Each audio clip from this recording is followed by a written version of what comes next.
Hey everybody, it's Mike from the Mike Wagner Show, powered by SoundCloud Studios and brought to you by our official sponsor, the Mike Wagner Show, international well-ring author Mia Mulsazia Missing, available on Amazon and paperback and ebook.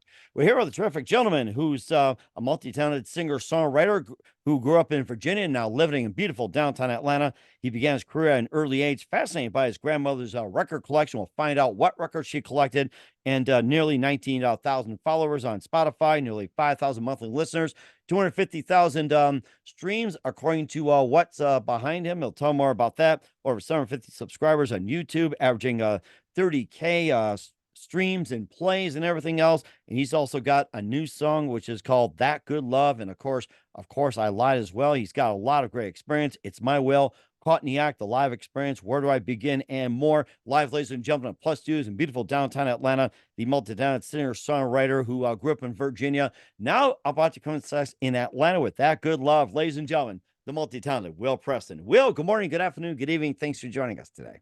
Hey, thank you. So glad to be here. And as you were going through all of that, you're educating me as well. So I'm glad to hear those stats as you pull them out. Well, we're just talking sports early as well, too, with all the stats out there. And, stats are vital and everything else, not important. Of course, I saw in the picture behind you as well, too, for our viewers, you had 250,000 streams. And maybe you can just point out to that before we start. So, yeah, that's a heck of a number.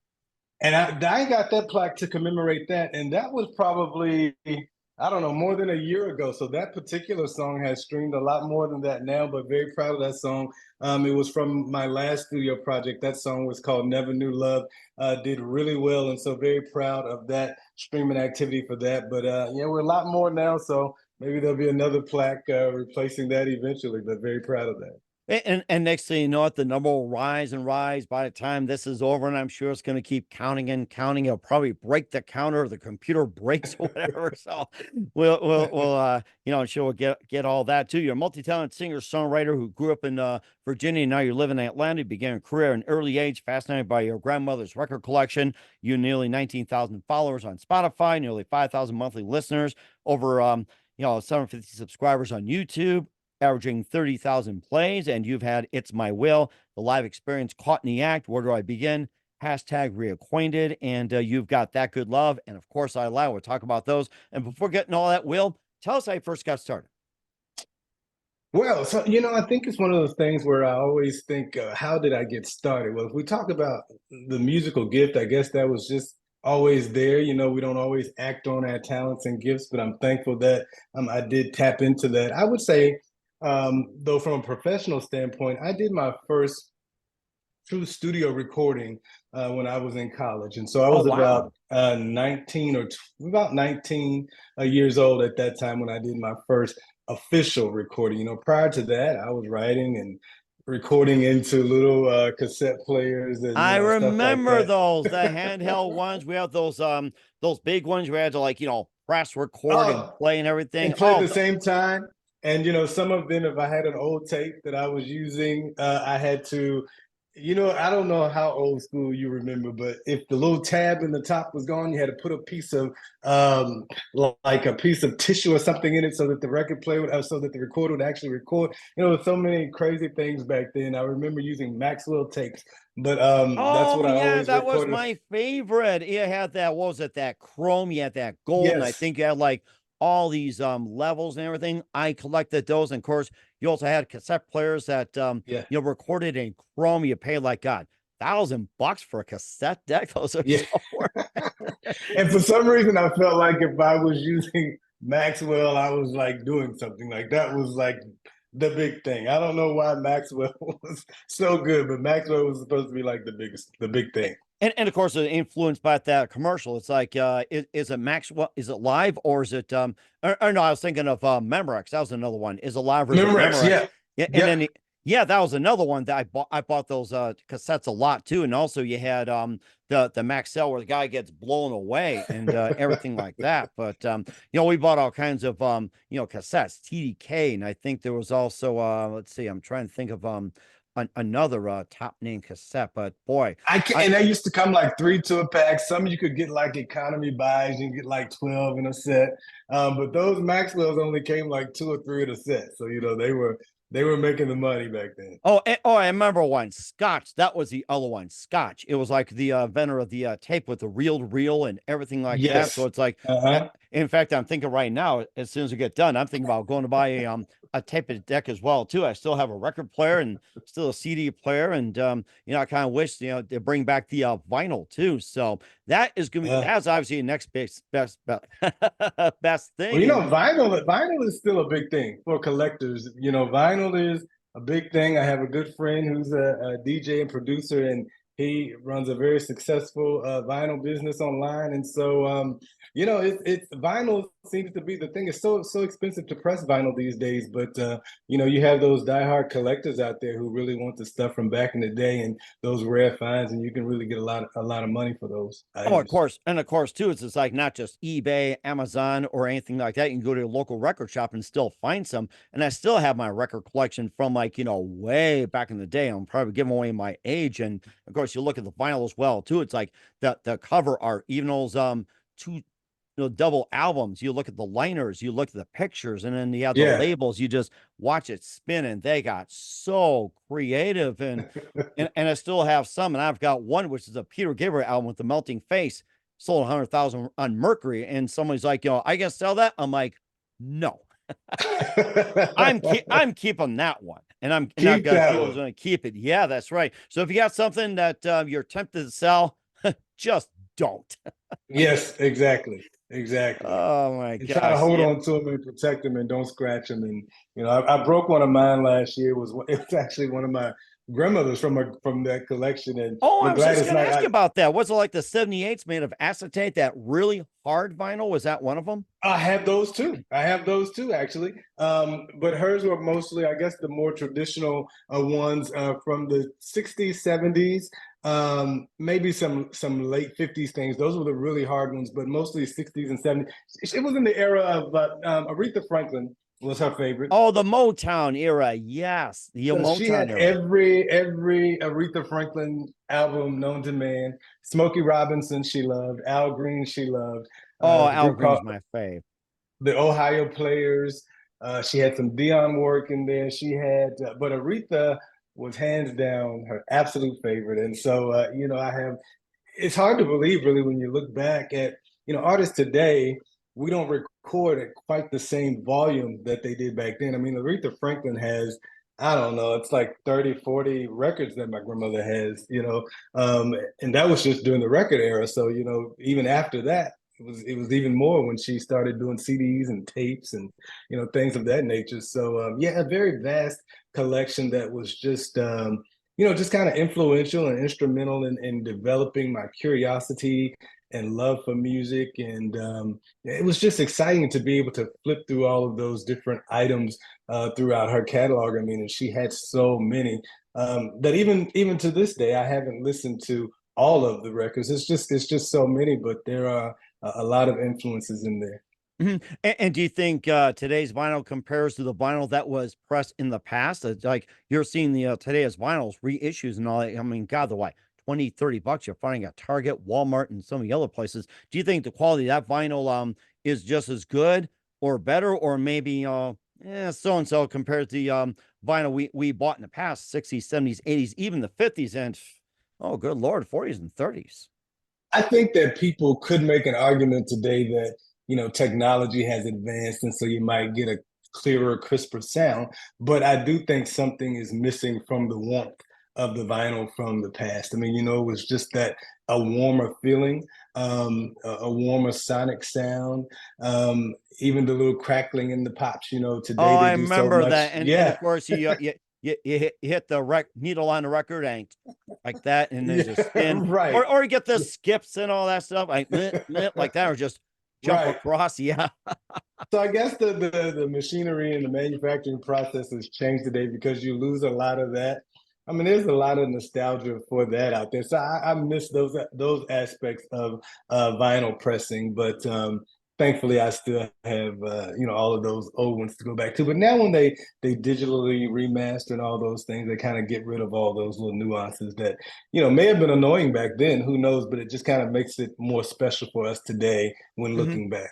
And of course, it's more crude, more realistic, and everything like that. And of course, thinking about old time radio, it's like you never have the cough buttons, swear buttons, sneezes, everything. It's like whatever happened, it was always this. Somebody walked in a room, a cat got in, a mouse creeped. It's like, It was hey, there. it was out there. Yeah, yeah, no tape, no edits or anything like that. It was just out there. You're right, like TV too. And the It's like, great, yeah, you're right. And that's the great thing about music back then, because they got to a point where, of course, the artists came in and they were ready to roll and they were going to deliver perfection. And I'm sure they did several takes, but it got to a point where, hey, that was an accident, but we're leaving it on the record. It became a part of the record. It sounded good. Who cares if that note was slightly off or if we heard a slight something in the background? They would just come in the studio, they would lay it down. It wasn't a whole lot of stop, do it again, do it 50 times, take the best take. They ran the song through, and that was a great thing about it. mhm. So you had real professionals. Right. And also too, I was watching a special about Motown as well, too, where you had the drummer that would just, he would just go with the beat while I was reading a magazine at the same time. And it's like, we know we're doing everything, but I thought that was a great one too. And some of the nuances that you actually had some drummers in there, just like, reading something and just going like this. And he's like, I really did that. And it's like, you sound great. It's like, I did that. Exactly. They had their own thing going. You got it. And who were some of your other favorites growing up besides what your grandmother listened to? Yeah, so I always enjoyed singers who I didn't really realize my appreciation for songwriters until later. So for me, what really drew me in initially was always the voice. So I like nice, crisp, clean voices. Like I said, I was always a fan of Gladys Knight. I like Lionel Richie.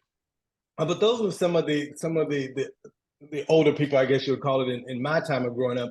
But when I came along, it was voices like Luther Vandross and, of course, Whitney Houston, and people who just had those nice voices and could command a stage with their presence alone. It wasn't a whole lot of theatrics and entertainment on the stage beyond their Or voice. auto tune. That's another one which Yeah, really yeah, drove me nuts is auto tune. Oh my yeah, gosh.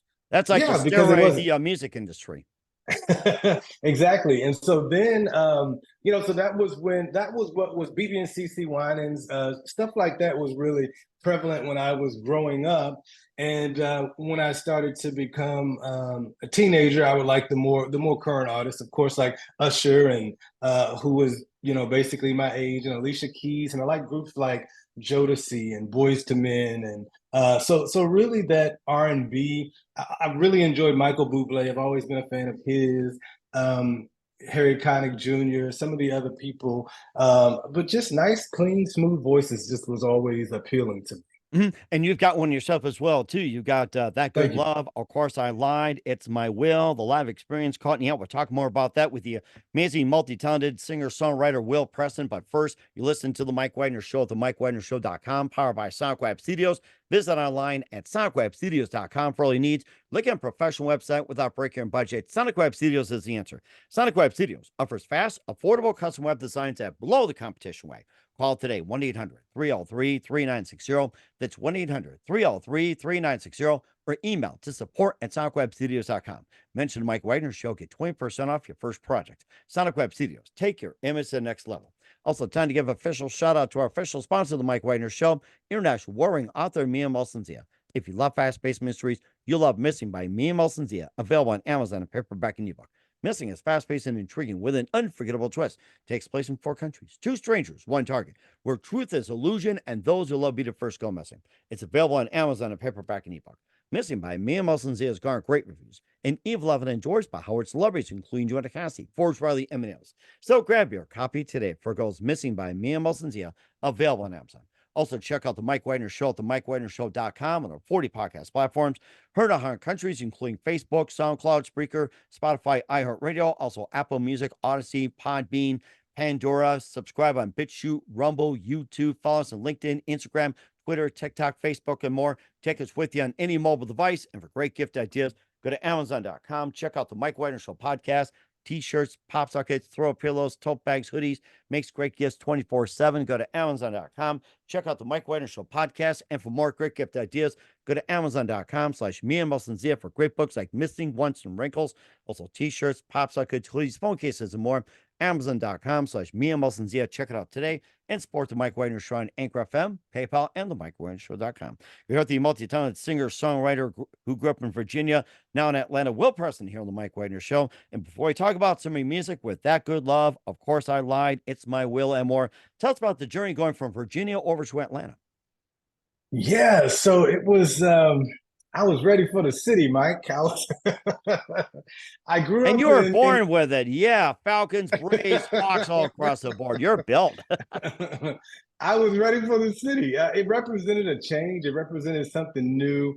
I grew up in southwestern Virginia, but I spent a lot of time in Northern Virginia, which was right outside of DC. That's where I went to undergraduate college there, George Mason University.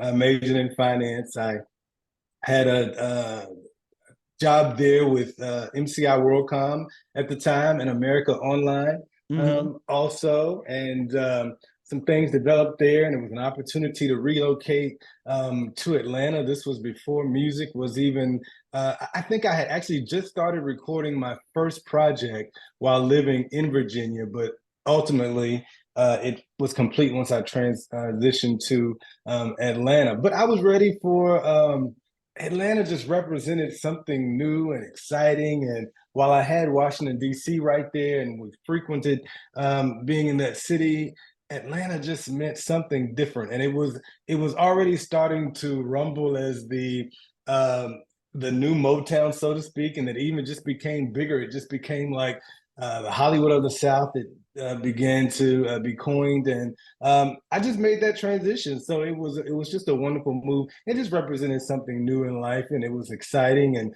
I had a lot going on. Whether I was choosing to go down the road of financial analysis that I was doing, or if I wanted to pursue music, it just had more opportunities available to me to make that transition. Mm-hmm. And of course, you moved to Atlanta a while back, and was it somebody that you were connected to Atlanta, or you just walked in and say, "Hey, I'm here"? Some people are like that, and some people, with job It was very transfer much or. like that.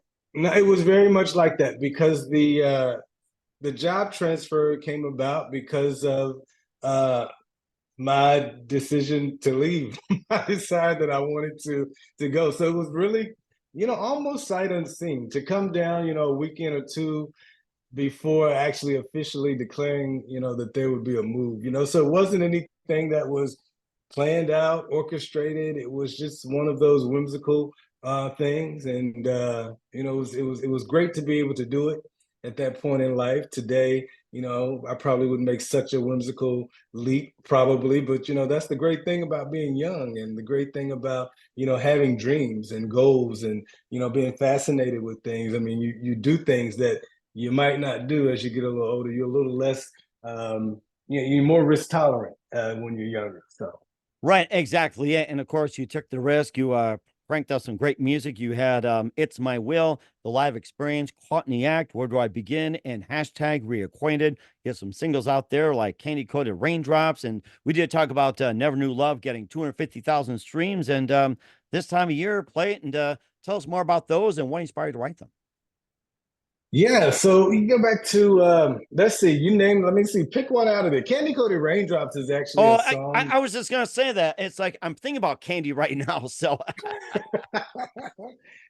Candy Coated Raindrops was a song that very early on connected with people. It's probably been streamed in more parts of the world than any of my songs, although some have been surpassed it in terms of streams. When I released Candy Coated Raindrops, I mean, I had feedback from everywhere in the world, and it just really felt good. It just really felt great because that was probably until Never Knew Love, I guess, came along. Candy Coated Raindrops was probably my biggest song to date, and it's just still a song that even after all these years, it's the song that just keeps on giving. It's like people always want to hear it, people always want to stream it, and so I'm grateful for that. I think if we talk about how it came about, in the earlier years, I was just, I was just trying to write about love. I was just trying to really write about, and at that point in time, it was really about all of the wonderful things about love. Now I write about love, and I've come to realize that love is multifaceted, and you have to write about, all aspects of it. But at that point in time, it was really all about, you're the apple of my eye, you're my sunshine, you make my day, all those things. So the song was really, expressing that um, I found someone basically that I never knew that I could find, someone that I never knew would make me feel this way. And although I'm crying, it's not, I don't even understand, but it's not tears of pain, it's total tears of joy. I can't believe these tears are falling from my eye, but basically someone came along and she just kind of, changed my whole life. That's really what that song captures for the listener. And so it could be a beautiful wedding song or just a love song in general. So it's one of those songs that people connect with the melody, they connect with the lyrics, and they really, really do enjoy that song. Also And coincide it's with one of my favorites. Never Knew Love. You already talked about that. If you want to keep talking about that's fine. And this time of year and play it as well. So you got some good music out there. Tell us more about it. Yeah, this time of year, I am so proud of this time of year, and I was so grateful to have a friend of mine by the name of Vincent Powell. He was an American Idol contestant and did really well in American Idol, and ended up being a part of their touring lineup for the season he was on.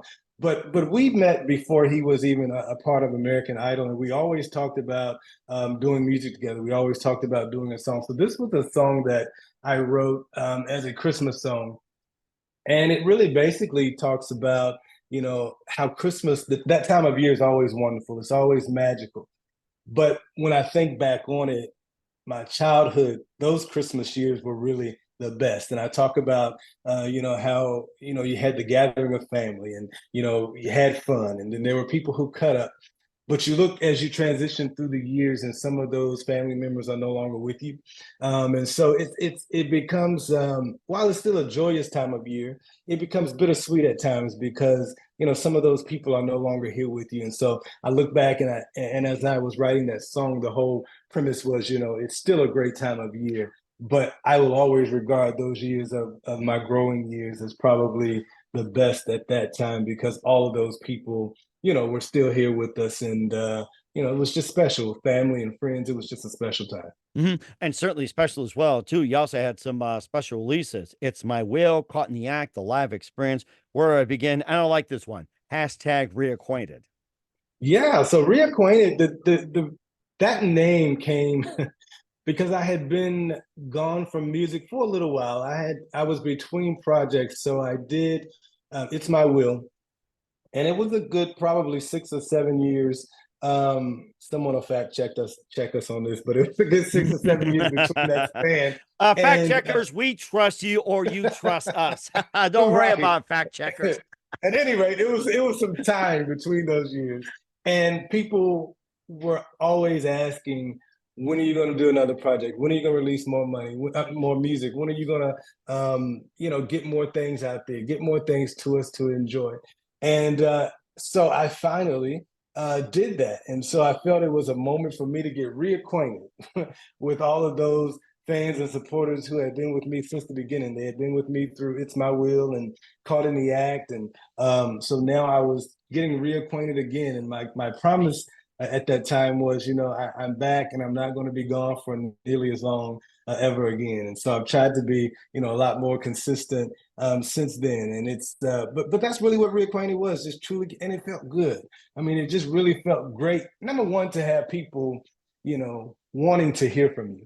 I always know, and I say on this journey that it was never about people. Music can be cathartic. It can be something that you write for release and your own mental release and things of that nature. And so I never knew that my music would necessarily connect with so many people. I just didn't think about it in that way. But what I did know was that, well, if I was going to take the time and, do a studio recording and all that kind of stuff. I wanted to, release it at Hmm. least on a platform that people could enjoy. But I had no idea that people would really enjoy it to an extent where they would, be waiting on me to do something else and to do something else and, request to collaborate and to write with, so all of that was it was interesting. It was new and it was exciting. So I was glad to get back in the throes of things with Reacquainted, and even subsequently after that when I did Where Do I Begin. It was just it just feels good to to have people waiting on your next thing. Right. It's like keeping in suspense and keeping in suspense. Yeah. Meantime, you can check this out, check that out, Right. and Right. everything like that. And of course, you have these songs out there. And what else you base your lyrics on? So I base my lyrics on a lot of things. A lot of things can be autobiographical, but when you talk about love, and it's so multifaceted, as I said before, you can draw inspiration from anything. You can draw inspiration from people who are close to you and things that they go through that are wonderful, but also things that they go through that are challenging. You can just look around in the world and see things that go on in relationships today. So it doesn't take much to inspire me to write. I can write. I've made so many songs that have never been released just because everything can truly be a song, and it's one of those things. If you really take the energy and time to sit down and focus on it, you can make it. Comes to me like that. I can make a song, and so I'm inspired by a lot of different things.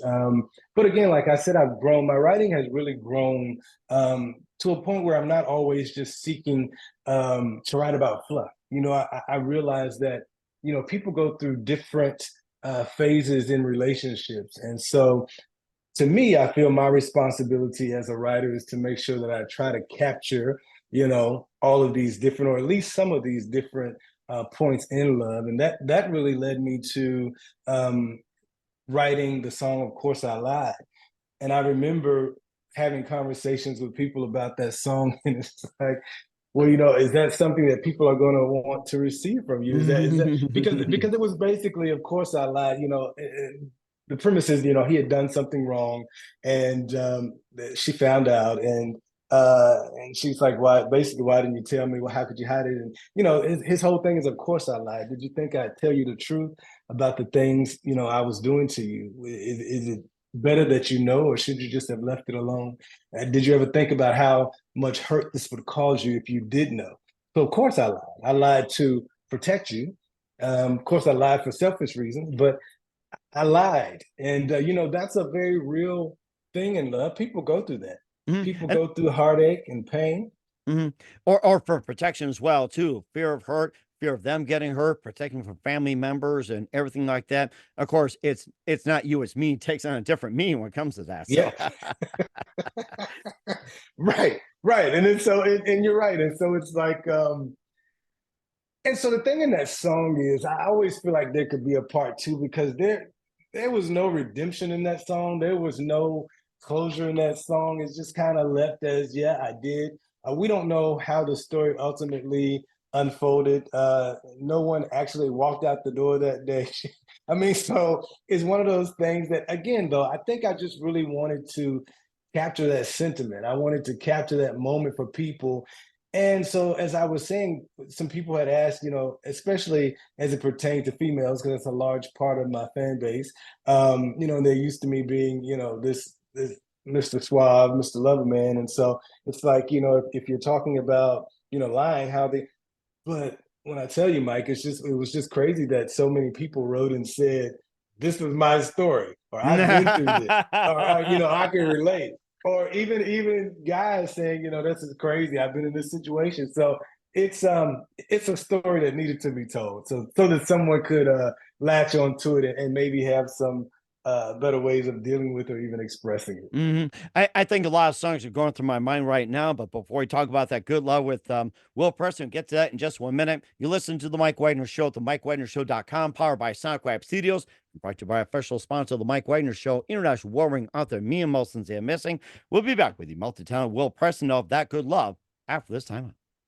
We're back with the multi-talented Will Preston here on the Mike Wagner Show. We talked about Of Course I Lied, It's My Will, Kenny Coda, Raindrops, and going from Virginia to Atlanta and more. And we got that song that's out there that's getting a buzz, That Good Love. Tell us more about that song and what inspired you to write it.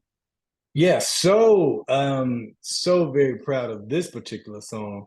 A gentleman by the name of Mr. Eric Seats. So Eric Seats is well known, whether you know the name or not. He has been responsible for so many amazing hits, and he did a lot of work with the late great Aaliyah. But even so many more people, he's worked with Jay-Z, he's worked with Layla Hathaway, he's worked with a lot of people.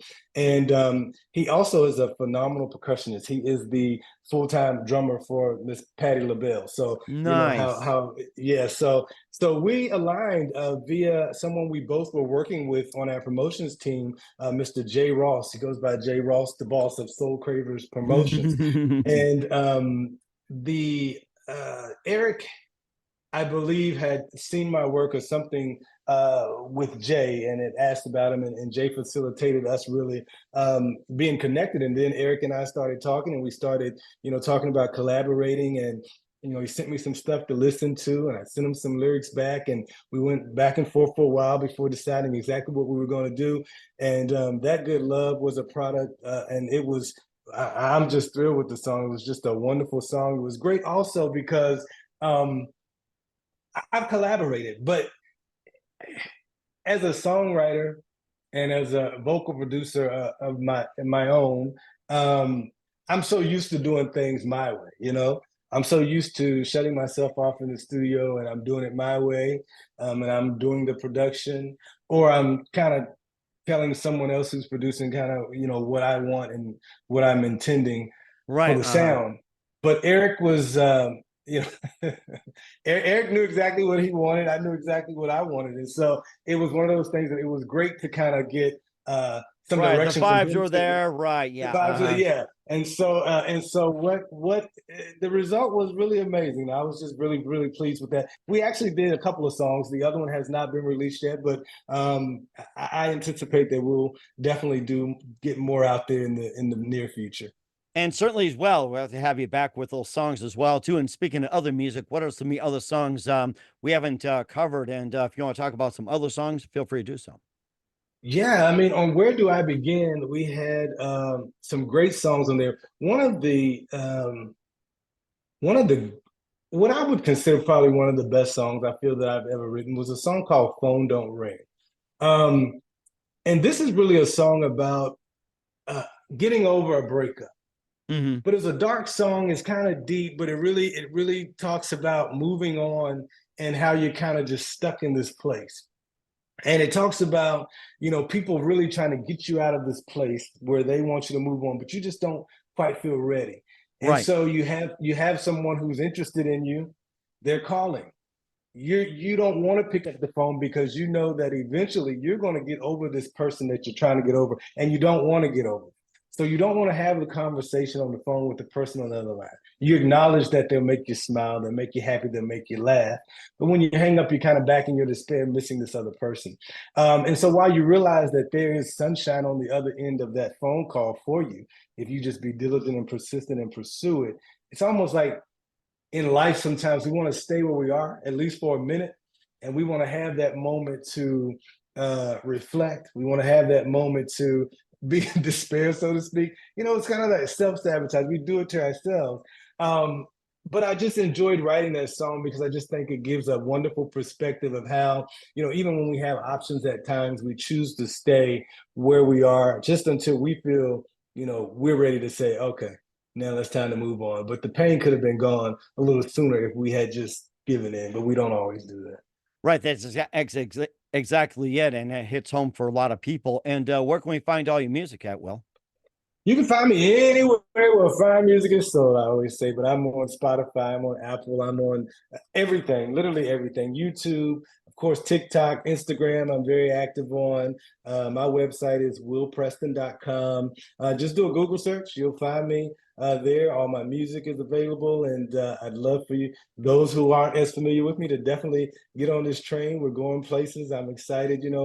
With every release, Mike, my following grows and grows and grows. I always say I've had like this slow burn. I didn't have like this explosive out the gate. Although I received a lot of love with my initial release, I just really feel like and I'm grateful that my career in music has just kind of progressed, and it just continues to blossom and blossom and blossom. And so to a lot of people, I'm a brand new artist. And that's a wonderful thing to me, because it just means that my music still has legs, it's walking in. And at this point, if you're just catching on, you have a whole back catalog of albums to go through, to catch up with me with. So it's a wonderful thing. It's a good And time to be on board. And it is a wonderful thing as well, too. We're the amazing Will Preston with that Good Love and more here on the Mike Wagner Show, and just a few more things. What else can we expect from you 2024 and beyond, Will?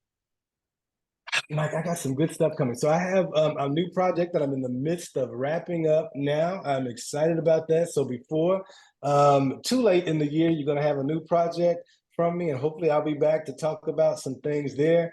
I am extremely excited about a new clothing line that I'm launching Oh, this nice. year as well. Yeah, so that's this is the first time I've actually talked about it on air, but All I'm very excited. right. I'm very excited.